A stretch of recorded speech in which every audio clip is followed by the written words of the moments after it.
poderoso de Jesús, todopoderoso derramando su poder, su respaldo en cada uno de nosotros para la gloria de tu nombre. Ayúdanos, oh Dios todopoderoso, en este día, Dios, para poder avanzar para la gloria de tu nombre, para que usted, Dios todopoderoso, nos bendiga de una manera especial a nuestros hogares, nuestra familia, a cada hermano de la Quejilá, para la gloria de tu nombre, porque tú eres nuestro Dios, nuestro ayudador, nuestra esperanza, nuestra fortaleza. Padre, gracias porque tú estás con nosotros. Bendice nuestras vidas y quédate con nosotros en este lugar para seguir recibiendo de parte tuya toda bondad y gracia, Dios. En el nombre de Yeshua, amén.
Ya casi con esto aquí, un momentito.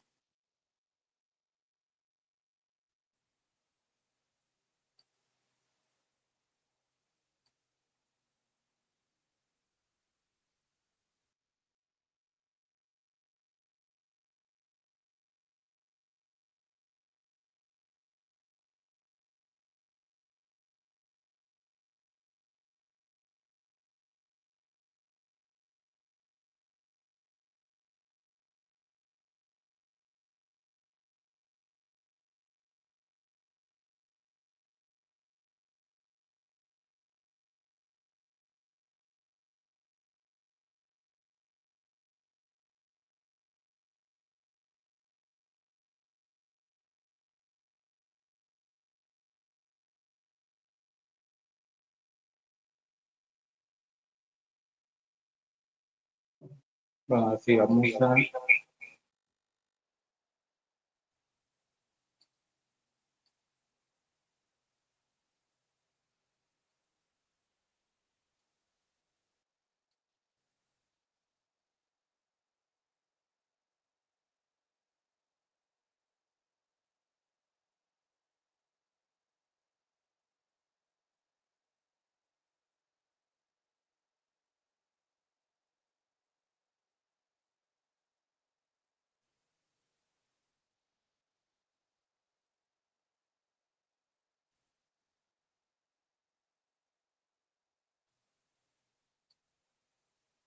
Listo, ahora sí ya están viendo la información. Bien, bueno, esta semana, disculpen ahí la interrupción, la demora.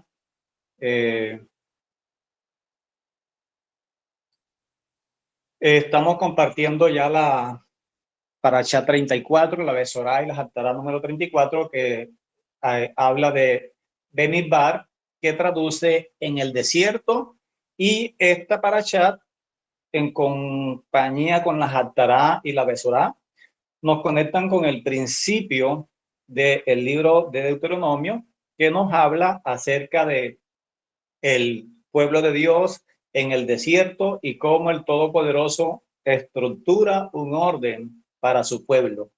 En esta imagen que tenemos aquí de introducción, nos habla acerca de eso, cómo está en todo el centro del campamento el tabernáculo o el Mizcán, al frente del Mizcán, toda la puerta oriental, la entrada, está Judá, está Zabulón, está Isaacar, y delante de Judá está Moisés y está la familia de Aarón.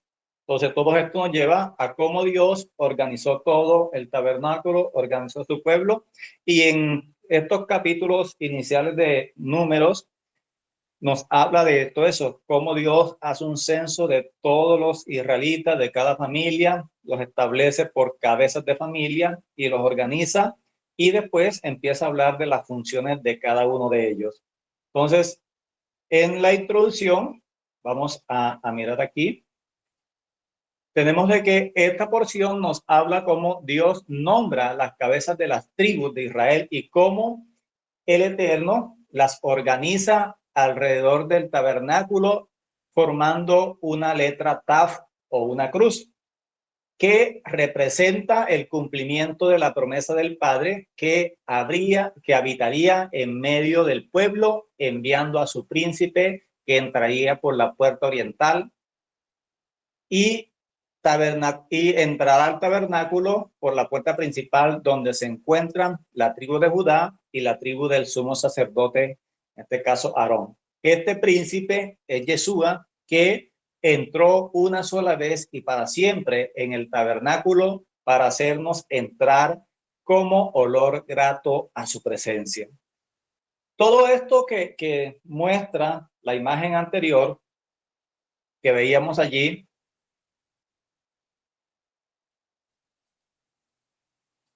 nos habla precisamente de eso, de cómo el Padre Celestial proyectó un prototipo profético de cómo sería todo en el futuro.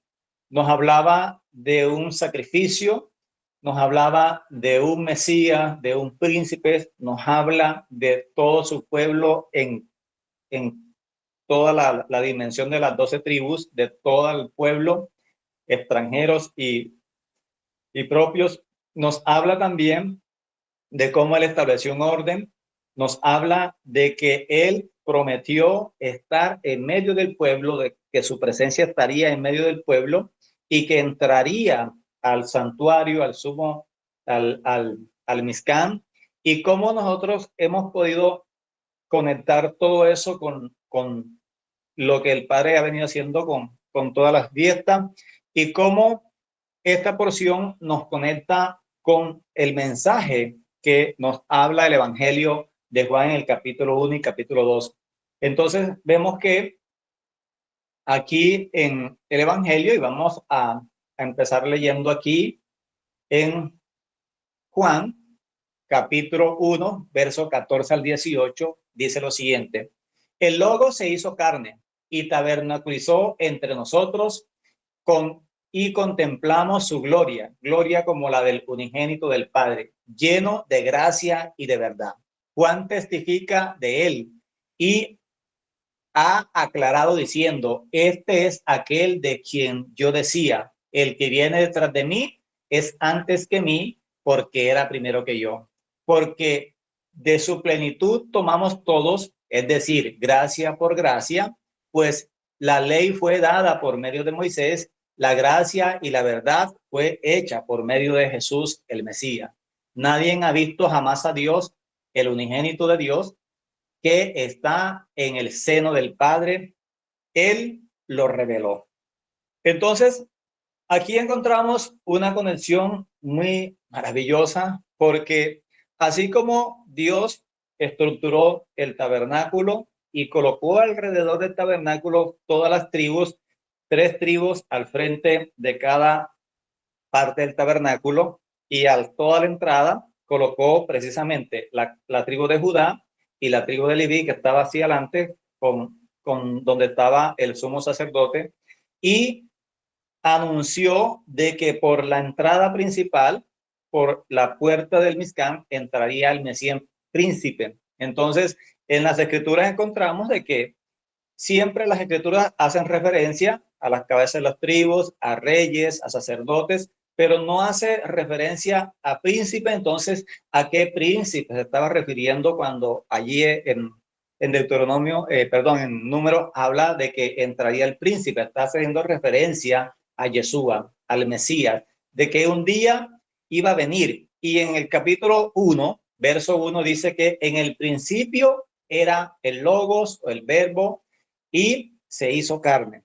Todo fue creado por él, y aquí vemos cómo Juan establece una conexión muy maravillosa cuando está escribiendo este libro, porque ya él había recibido la revelación de Yeshua cuando escribe Apocalipsis. Él ve a Jesús en su gloria, con su naturaleza divina, y por eso él, cuando está escribiendo este libro, tenemos que él muestra una perspectiva diferente a los otros autores del Evangelio. Entonces vemos de que él habla de que a través de todo esto nos muestra de que el logo se hizo carne. ¿Cómo así? La palabra aquí nos muestra de que la palabra logos en griego, verbo en español, y cuando vamos al arameo es la palabra menra, y en hebreo también encontramos esa misma expresión, pero con un término también muy preciso que nos habla de la forma antropomórfica de la palabra. Es la palabra tomando forma. En este caso, tomó forma humana. Entonces vemos de que se hizo carne. Por eso Juan describe a Yeshua que se formó o se hizo carne.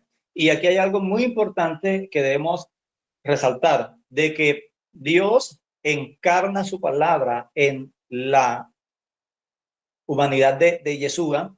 Y esto es muy importante porque Dios no compartió su ADN con María, que fue el instrumento para que él se manifestara. Así que es algo maravilloso porque no tenía ADN ni de José ni de María. Así que es una naturaleza totalmente divina, y esto nos lleva a que esa carne, ese logo, se hizo carne. Y dice, tabernaculizó entre nosotros. Lo que Dios estaba haciendo, Dios colocó el tabernáculo en todo el centro del campamento, representando de que la presencia de Dios estaba en el centro del campamento y hacía una cobertura en todo el pueblo.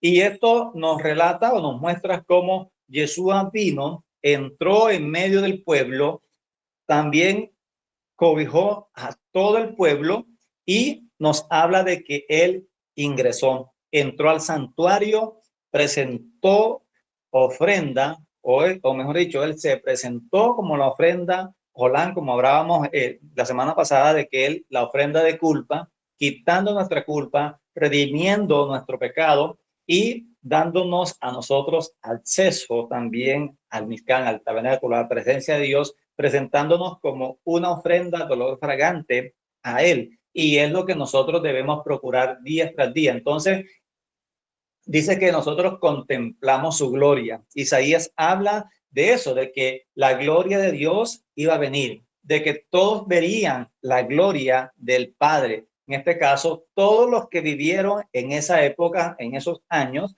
donde Yeshua estuvo enseñando la palabra, ministrando al pueblo, haciendo bienes a las personas, vieron la gloria de Dios, vieron la imagen visible del Padre Celestial a través de Yeshua, y pudieron contemplar la gloria del unigénito del Padre, lleno de gracia y de verdad. Entonces vemos de que Juan testificaba de él, del Mesías, y aclaró diciendo, este es aquel que yo decía, el que viene detrás de mí es antes de mí porque es primero que yo. Y si nos vamos a Juan 1:1, nos muestra literalmente que dice que en el principio era el verbo, y el verbo era con Dios, y el verbo era Dios. Este era en el principio con Dios, y todas las cosas fueron hechas por él, y sin él nada de lo que ha sido hecho fue hecho. Entonces, él nos conecta eso, de que todo fue creado a través de él, por él y para él, y que él es el creador de todas las cosas. La palabra o la menra nos habla de esa imagen corpórea de la palabra del Todopoderoso que pudieron ver los patriarcas, que pudo ver Abraham, cómo él pudo ver la imagen visible del Todopoderoso a través de la menra del Padre, y nos habla de cómo el pueblo pudo ver también la imagen visible del Padre a través de Yeshua haciéndose carne, transformándose su palabra en una persona. Entonces vemos de que él testificó y aclaró. Esto es muy importante que nosotros comprendamos aquí que testificaba Juan. Entonces, que tengamos claro el testimonio que Juan estaba dando acerca de él mismo y acerca de Yeshua. Entonces dice en el verso 19, este es el testimonio de Juan. Cuando los judíos le enviaron de Jerusalén a unos sacerdotes y levitas para que le preguntaran, ¿quién eres tú? O ¿tú quién eres? Entonces, miremos todo esto. Entonces, en todo el contexto del Evangelio, de la palabra, nosotros encontramos de que hay varios tipos de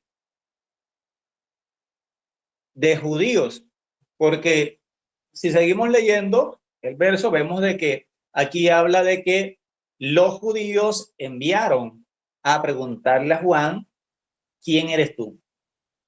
¿Qué dices tú de ti mismo?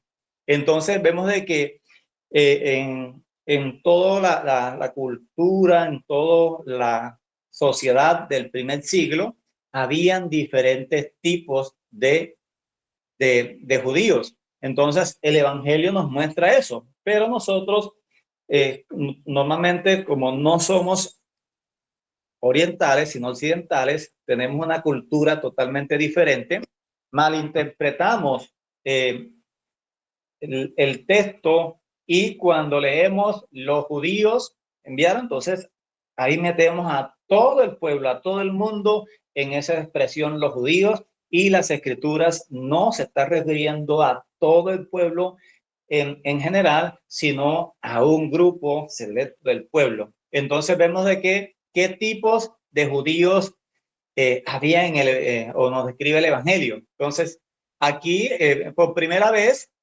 se nos encontramos el uso de este término, los judíos. No se refería literalmente a todo el pueblo en su conjunto, sino que se refería a un grupo en particular. Este grupo en particular fueron los que llegaron donde Juan, o los que enviaron a unas personas a donde Juan a preguntarle, ¿quién eres tú? Entonces, está el establecimiento religioso en Judá. Entonces estaba toda la aristocracia religiosa de Judea, en este caso de Jerusalén. Ahí estaban los sumos sacerdotes, el Sanedrín, estaban los principales ancianos del pueblo. Todo este grupo de personas estaban allí, y ellos comisionan un grupo de ellos para que fueran donde Juan y lo interrogaran y le preguntaran, ¿quién eres tú? Entonces, por lo que debemos interpretar con todo esto, quiénes eran estos judíos, o a qué judíos se estaba refiriendo. Ese es un grave error, porque nosotros cuando leemos los judíos enseguida conectamos con todo el pueblo, y no es todo el pueblo, sino que era un grupo específico en particular, sino que como lo que vienen, o los que vienen de Jerusalén, tenemos que interpretar como los que vienen de Jerusalén, o los que fueron enviados de Jerusalén hasta donde Juan para preguntarle todas las preguntas que le hicieron. Entonces, los enviados por los principales líderes de Judea, o los judeanos, en este caso los judíos. Entonces, vemos de que en esa época habían diferentes grupos de judíos, que ya hemos hablado en muchas ocasiones de ellos. Entonces, ¿cuáles son los principales tipos de judíos que habían allí en ese momento? Entonces, tenemos el primer grupo, eran los saduceos, que de hecho eran levitas, pero tenían ciertas características. Eran levitas corruptos y que estaban asociados con el gobierno romano, y tenían el control del templo, eran los líderes religiosos de esa época. Todo esto venía ya ejecutándose, o venía en acción desde hacía muchos años atrás, desde antes de la manifestación del Mesías. Y estos levitas, que se denominan saduceos, eran los más poderosos, los que tenían poder económico, poder social y poder religioso y estaban aliados con el gobierno de turno, en este caso con el Imperio Romano. El otro grupo que también encontramos en la sociedad de ese entonces eran los esenios, que también eran levitas, que observaban la Torá y que estaban cansados de la corrupción que estaban viendo en el templo y en el sacerdocio, y ellos deciden salirse de allí y irse a vivir en el desierto y en las cuevas de Qumran y en otras comunidades, estableciendo las comunidades escénicas o esenias, donde de hecho allí surge Juan el Bautista. Podemos decir de que Juan era un esenio por la forma como él vestía y cómo estaba dando su mensaje. Entonces él fue, cuando miramos toda la historia de cómo su padre Zacarías, para protegerlo, lo saca de la ciudad porque ya lo estaban buscando para matarlo. Él lo lleva a los esenios, allí es criado, allí es enseñado en la palabra, allí es formado, y cuando el padre lo llama, él viene con el mensaje que el Todopoderoso le ha dado. También tenemos los fariseos, que también eran judíos, que estudiaban la Torá en la sinagoga y lo hacían a través de maestros o rabí. Entonces, entre muchos de ellos tenemos a Pablo. Pablo era un fariseo. Entonces, los fariseos eran también estudiantes de la Torá y eran judíos. También tenemos otro grupo que son los celotes, que eran ultranacionalistas judíos que estaban en guerra contra el gobierno usurpador, en este caso contra Roma. Ellos procuraban y querían la libertad de política y física del Imperio Romano, y ellos a través de las armas querían conseguir la libertad, lo que de pronto equivale hoy a un guerrillero, a una guerrilla. Eran especie de una guerrilla ultranacionalista que procuraban la libertad del pueblo, de la ocupación romana y de toda la esclavitud a la que estaban sometidos. Y otro grupo más que no alcancé a notarlo allí, que son los fariseos, perdón, los saduceos, fariseos y los celotes. Todos estos grupos era cómo estaba conformado toda la parte religiosa del primer siglo, y vemos de que habían estos principales tipos de judíos. Entonces debemos preguntando, cuando se nos habla los judíos, debemos tener claro de que se estaba refiriendo específicamente a un grupo en particular de los judíos y no a toda la sociedad o a todo el pueblo. Entonces, sigamos aquí avanzando.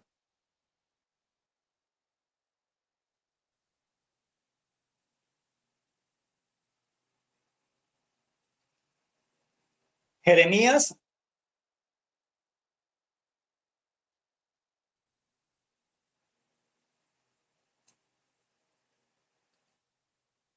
sigamos aquí, tenemos Juan. Juan capítulo 1, verso 19 al 28, y dice lo siguiente. Este es el testimonio de Juan, cuando los judíos le enviaron desde Jerusalén unos sacerdotes y levitas para que le preguntaran: ¿quién eres tú? ¿Quién eres? Y confesó, no negó, sino que confesó: yo no soy el Mesías.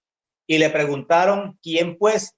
¿Eres tú Elías? Y él dijo: no lo soy. ¿Eres tú el profeta? Y él respondió: no. Entonces le dijeron: ¿quién eres? Para que demos respuesta a lo que nos enviaron.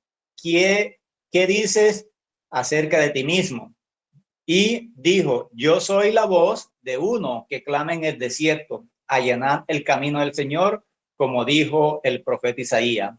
Y los enviados eran de los fariseos. Entonces vemos que aquí aparece el otro grupo de religiosos que había en ese primer siglo. Y le preguntaron y le dijeron: ¿por qué pues bautiza si tú no eres el Mesías, ni Elías, ni el profeta? Juan les respondió diciendo: yo bautizo en agua, pero hay uno que ha tomado sitio entre nosotros y que vosotros no conocéis, el que viene después de mí, de quien yo no soy digno de desatar la correa de sus pies. Estas cosas sucedieron en Betania, al otro lado del Jordán, donde Juan estaba bautizando. Entonces vemos aquí algo muy particular y muy importante de que estas personas van donde Juan y le preguntan, ¿quién eres tú? ¿O tú quién eres? Entonces fueron estos líderes religiosos que habían enviado a algunos sacerdotes y algunos levitas para que le preguntaran a Juan, ¿quién eres tú? Porque los sacerdotes y los levitas y el pueblo en general conocían la Torá, conocían las profecías y sabían que el tiempo de la manifestación del Mesías príncipe se había cumplido. Estaban hacia la expectativa y desde el nacimiento de Juan el Bautista, de la forma como nació, había mucha expectativa entre el pueblo porque ellos conocían la profecía y sabían de que el tiempo de la venida del Mesías estaba cerca. Entonces ellos estaban con esa expectativa, por eso cuando ya Juan se manifiesta ejecutando el llamado del Todopoderoso, ellos escucharon el mensaje de Juan, muchos de ellos también fueron bautizados por Juan, pero él constantemente los confrontaba cuando veía a los líderes religiosos y les decía, generación de víboras, ¿quién les enseñó a huir de la ira venidera del Señor? Entonces vemos de que ellos conocían el mensaje de Juan, ellos conocían las profecías, ellos conocían la Torá y por eso ellos envían a preguntarle a Juan, ¿tú quién eres?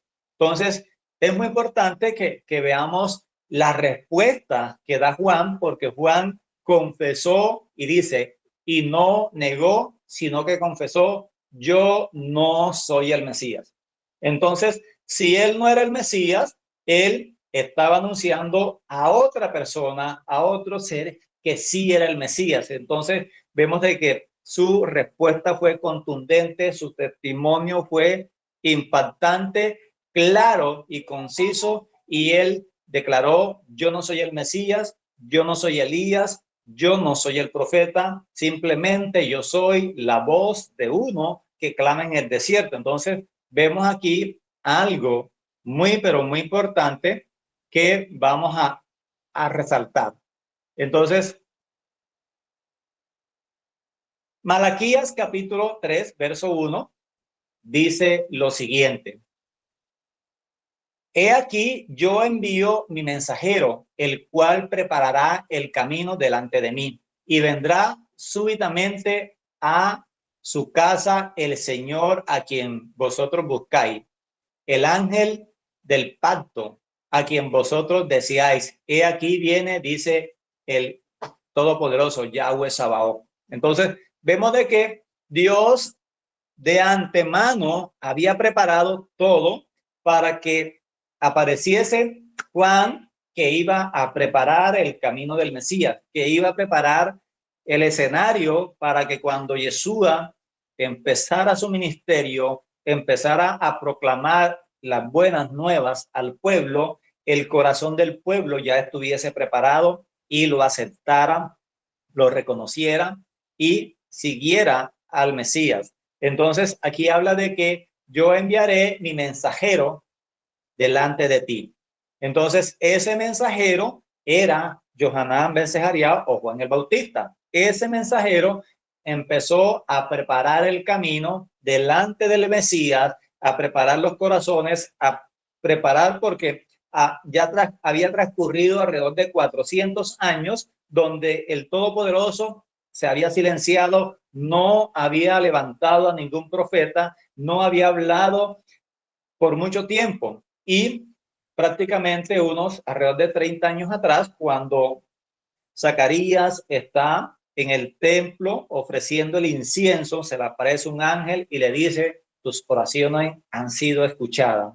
Tendrás un hijo y le pondrás por nombre Johanán, y este preparará el camino del Señor. Entonces vemos de cómo ya ahí se estaba cumpliendo la palabra, ahí se estaban cumpliendo la profecía. Zacarías no cree al ángel, el ángel le dice, por cuanto no has creído mis palabras, quedarás sordo y mudo hasta que esto se cumple. Él terminó su servicio en el templo, regresó a su casa, el padre los visitó, su esposa Elizabeth queda embarazada, nace Juan el Bautista, el rey, el emperador, en este caso el rey de Judea, se entera y empieza la persecución del niño, asesinando a muchos niños, y sus padres lo protegen, lo guardan y le preservan la vida, respaldado por el Todopoderoso. Entonces, el mismo Zacarías, su padre, es asesinado en el altar en esta búsqueda intensa por encontrar a este niño.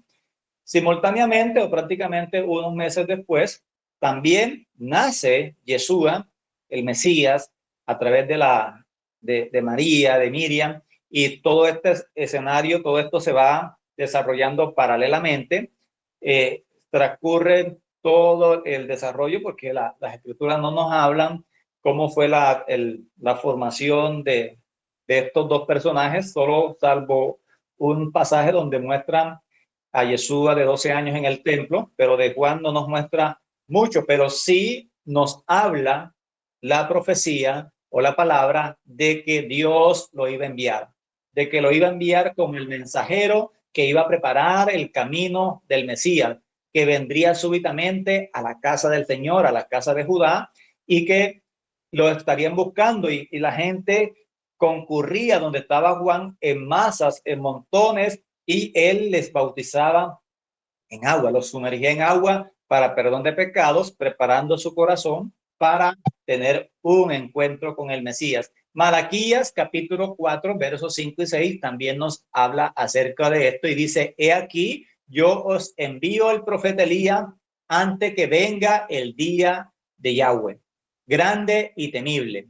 Él hará volver el corazón de los padres a los hijos y el corazón de los hijos a los padres, no sea que yo venga y tenga que consagrar la tierra al exterminio. Entonces, el Todopoderoso ya había planificado todo en su escenario, donde él había determinado enviar el Mesías, levantar a un profeta como Moisés, que iba a salir de en medio de sus hermanos, el cual debíamos escuchar y obedecer, pero antes de que se manifestara ese profeta, él iba a enviar a otro profeta que iba a venir con el poder de Elías. No era literalmente Elías, sino con toda la manifestación de Elías, aunque Juan no hizo los milagros que hizo Elías, pero hizo un milagro más poderoso, que fue traer el arrepentimiento a toda la nación. Entonces, vemos que estaba profetizado de que Dios iba a enviar a ese profeta, que iba a enviar a ese personaje. Por eso los sacerdotes y todos los judíos príncipes de Judá le envían a estas personas a cuestionarlo y a preguntarle: ¿quién eres tú? ¿Por qué estás haciendo todo lo que estás haciendo? ¿Quién te ha dado la autoridad? Ellos, porque ellos tenían la autoridad, ellos tenían todo el dominio del sistema religioso, y al levantarse estas personas, ellos empezaron a ver que estaba pasando algo. Ellos conocían las escrituras y ellos no pudieron hacer la conexión que nosotros hoy hacemos de esto que estamos compartiendo, de que ese Elías que el Todopoderoso había prometido era Juan el Bautista, y de que ese Mesías que nació, Yeshua, era el Mesías príncipe que el Todopoderoso había prometido. Entonces, vemos que Juan testificó acerca de Yeshua, y cuando le preguntaron: ¿quién eres tú?, él dijo: yo no soy el Mesías. Yo no soy el profeta, yo no soy Elías, yo soy uno que clama en el desierto, y lo vemos, Deuteronomio 18, habla acerca de que Juan también testificó de que Dios iba a mandar a uno que era más poderoso que él. Deuteronomio dice: Yahweh tu Dios te levantará un profeta como yo en medio de ti, de entre tus hermanos, a él escucharéis. Miren todo lo que estaba declarando Juan, porque Juan estaba declarando de que él no era el Mesías.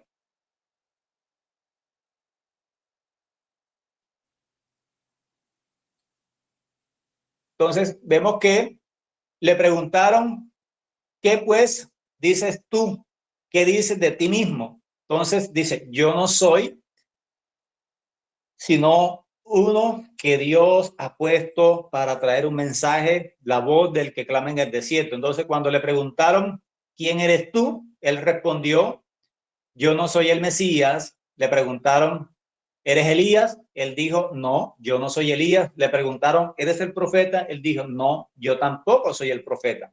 Entonces vemos de que él estaba declarando quién era él y estaba anunciando la manifestación del profeta del cual Moisés había declarado y profetizado que un día el Padre iba a levantar de en medio de su pueblo, de en medio de sus hermanos, a un profeta como Moisés, a un profeta el cual iba a escuchar las palabras de la boca del Todopoderoso y las iba a declarar al pueblo, que iba a hacer la voluntad del Padre Celestial y que él iba a hablar solo las palabras del Todopoderoso al cual nosotros debemos escuchar y obedecer. Entonces, ¿qué le preguntaron?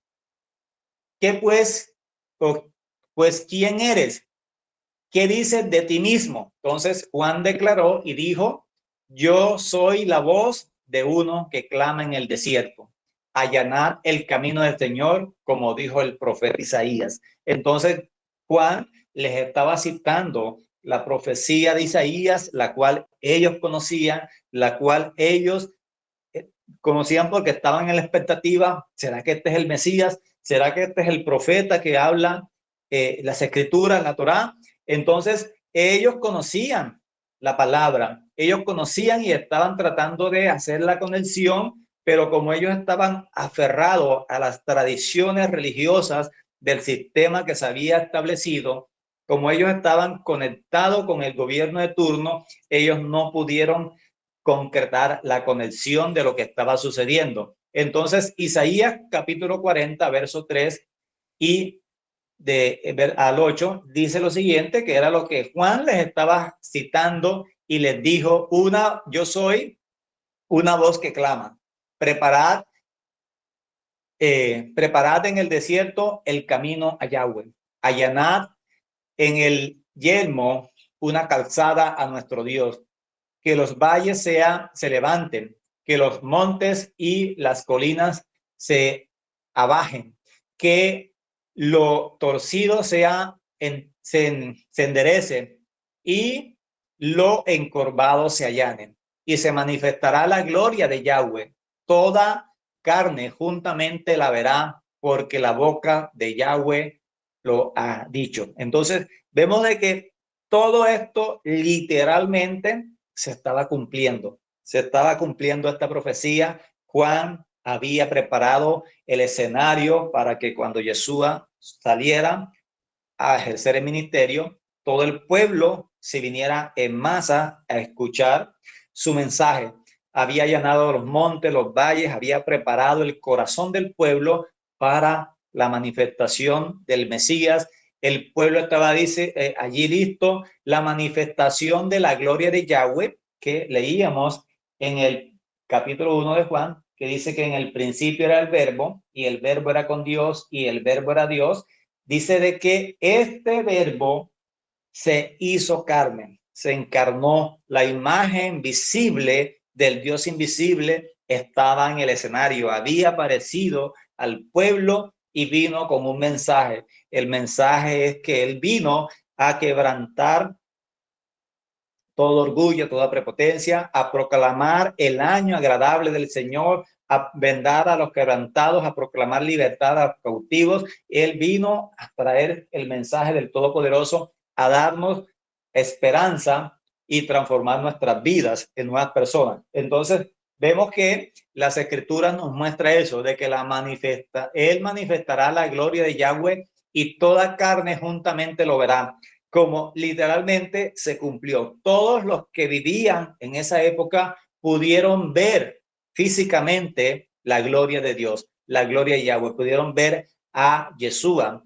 porque Dios había hablado. La boca del Todopoderoso lo había dicho, lo dijo a través de Isaías, a través de Malaquías, lo dijo a través de Moisés, lo dijo a través de David, lo dijo a través de muchos hombres de las escrituras que aparecen allí registrados, y aquí lo está hablando y diciendo Isaías, que había recibido la revelación del Padre muchísimos años antes y había dicho que la manifestación de la gloria de Dios había venido en carne y que todo ojo lo vería y que él hablaría directamente las palabras que salieran de la boca del Padre. Y él lo hizo así. Dice, yo soy una voz que dice, proclama, y una voz que dice, proclamad. Otra responde, ¿qué proclamaré? Que toda carne es como hierba y que toda su gloria como la flor de campestre. Séquese la hierba, marchítese la flor, cuando el aliento de Yahweh sopla sobre ellos. En verdad el pueblo es hierba. Séquese la hierba, marchítese la flor, pero la palabra de Dios, nuestro Dios, permanece para siempre.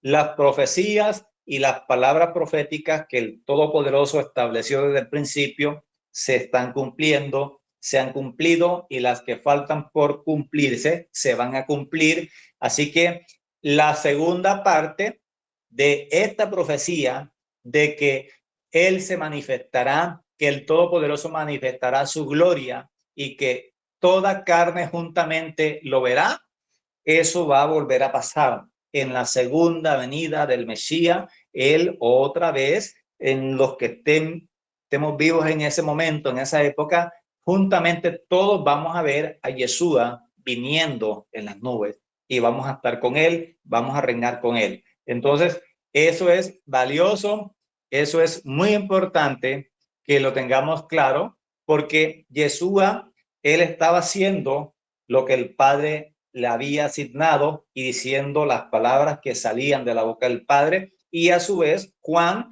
estaba también haciendo la misión por la cual él fue enviado a este mundo. Estaba ejerciendo el llamado al pueblo al arrepentimiento, estaba cumpliendo con la tarea que se le asignó, que fue allanar el camino, preparar el camino de Yeshua, para que cuando Yeshua se manifestara pudiese entrar al pueblo, el pueblo lo pudiera reconocer, aceptar y recibir como el Mesías príncipe y fueran transformados por él. Entonces, él estaba haciendo la tarea, Juan estaba allí haciendo todo esto, y seguimos leyendo capítulo 1 de Juan, verso 24 dice, y los enviados eran fariseos y le preguntaron diciendo, ¿por qué pues bautizas si tú no eres el Mesías, ni Elías, ni el profeta? Juan les respondió diciendo, yo bautizo en aguas, pero hay uno que ha tomado sitio entre vosotros que vosotros no conocéis, el que viene después de mí, que de quien yo no soy digno de desatar la correa de su sandalia. Estas cosas sucedieron en Betania, al otro lado del Jordán, donde Juan bautizaba. Entonces, aquí vemos algo importante, que es el bautismo o la tevilá.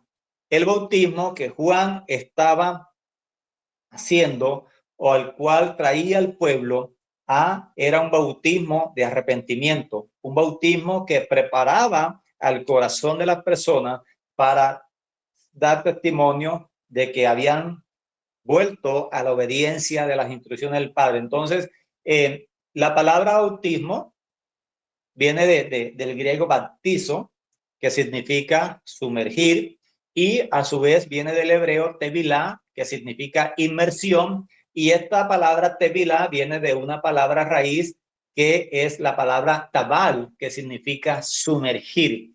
Entonces, en todo este contexto, habla de que Juan estaba sumergiendo a las personas en agua, y de hecho lo hacía en el río Jordán, en aguas vivas, y representaba el cambio de vida que la sociedad estaba experimentando.